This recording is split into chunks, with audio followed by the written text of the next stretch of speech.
चलिए इस क्वेश्चन को सॉल्व करते हैं। क्वेश्चन बोल रहा है consider light travelling from a medium A to medium B separated by a plane interface if the light undergoes total internal reflection during its travel from medium A to medium B, and the speed of the light in medium A and B are 2.4 into 10 to the power of 8 and 2.7 into 10 to the power of 8 meter per second respectively.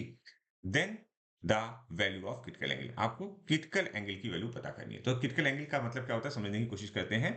ये हमारे पास एक interface है, okay, और नीचे वाला जो medium है that is A medium और second medium is B medium. अच्छा, अगर हमारी लाइट रे ए मीडियम से बी मीडियम में ट्रेवल कर रही है एज पर द क्वेश्चन, तो ये ऐसे जाएगी और यहाँ पर जिस पॉइंट पर इस मीडियम को पार करेगी उस पॉइंट पर हम क्या करेंगे, परपेंडिकुलर ड्रॉ कर देंगे और ये light after the reflection 90 degree पर हो जाए। ठीक है, जो एंगल हो जाए दैट इज एन 90 डिग्री।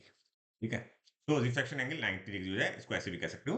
तो ये जो आई होगा that I is actually this I is actually a theta C and this theta C is known as a critical angle.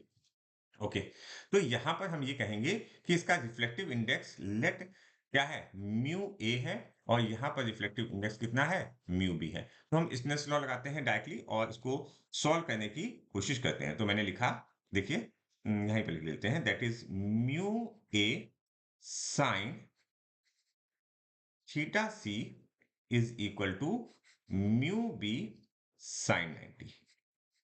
Okay, एक इंपॉर्टेंट बात और आपको यहाँ पर पता होनी चाहिए, ठीक है, कॉन्सेप्ट वाइज, दैट कि अगर हमें टी आई आर की कंडीशन चाहिए तो लाइट रे कहाँ से कहाँ जानी चाहिए, लाइट रे हमारी डेंसर से रेयर मीडियम में जानी चाहिए, क्योंकि डेंसर से रेयर में जाएगी तभी तो नॉर्मल के अवे जाएगी। ओके, तो ये कंडीशन आपको याद होनी चाहिए। अच्छा, हम वैल्यूज को रखते हैं। म्यू की वैल्यू क्या होती है, म्यू की वैल्यू होती है सी बाई बी। तो C speed of light in a vacuum upon v speed of light in a medium. तो मीडियम में लाइट दी हुई है that is 2.7 sorry 2.4 into 10 to power of 8 into क्या लिखेंगे हम, इंटू हम लिखेंगे sine theta C is equal to mu B की वैल्यू क्या लिखेंगे, again C upon speed of light in medium. तो speed of light in medium क्या होगा, 2.7 इंटू 10 टू पावर ऑफ 8। अच्छा, साइन 90 की वैल्यू कितनी होगी, ठीक है, ये हमारी इक्वेशन आ गई। अब सिंपली हमको क्या करना है, इस इक्वेशन को सॉल्व कर देना है। देखो ये c और ये c कैंसिल हो जाएगा, 10 टू पावर ऑफ 8 और 10 टू पावर ऑफ 8 कैंसिल हो गया। तो यहां से अगर हम इसको सॉल्व करें और साइन थीटा सी की वैल्यू निकालने की कोशिश करें तो sine theta C is equal to आप लिखोगे 2.4 अपॉन 2.7। अच्छा, इसको सॉल्व कर देते हैं, कैंसिल आउट करते हैं। तो देखो ये पॉइंट और ये पॉइंट हट गया, 3 8 जा 24, 3 9 जा 27। तो यहाँ पर साइन थीटा सी की वैल्यू आ गई 8/9। तो देखो यहाँ पर आंसर या 9/8 हो रहा है और साइन के टर्म में कोई आंसर नहीं है। ठीक है, तो ये वाला तो पहला ऑप्शन तो गलत है। अच्छा, इसको हम दूसरे टर्म्स में देख लें। अच्छा, तो दूसरे टर्म्स में देखने के लिए हम क्या करेंगे, देखिए यहाँ पर सिंपली हम एक ट्रायंगल बनाते हैं। ओके, और इसको मैंने लिखा थीटा सी। ओके, तो ये क्या है, परपेंडिकुलर अपॉन हाइपोटेन्यूज। तो परपेंडिकुलर की वैल्यू 8 है और हाइपोटेन्यूज की वैल्यू 9 है। ओके, अगर आप इसको सॉल्व करोगे, ठीक है, तो 19 का स्क्वायर करोगे और किसका करोगे, 8 का स्क्वायर करोगे, और जब इसको सॉल्व करोगे, ठीक है, 19 स्क्वायर माइनस 8 स्क्वायर, तो ये जो वैल्यू आएगी दैट इज रूट ऑफ 17। ठीक है, इसको आपको कैलकुलेट करना पड़ेगा सिंपल पाइथागोरस थ्योरम लगाकर।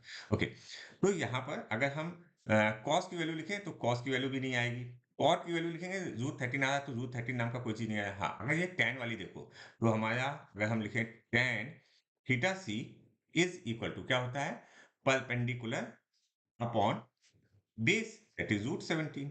ठीक है, तो यहां से जो हमारा थीटा सी आ रहा है that is tan inverse 8 by root 17। So हमारा ऑप्शन कौन सा सही है, option 4 is correct for this question.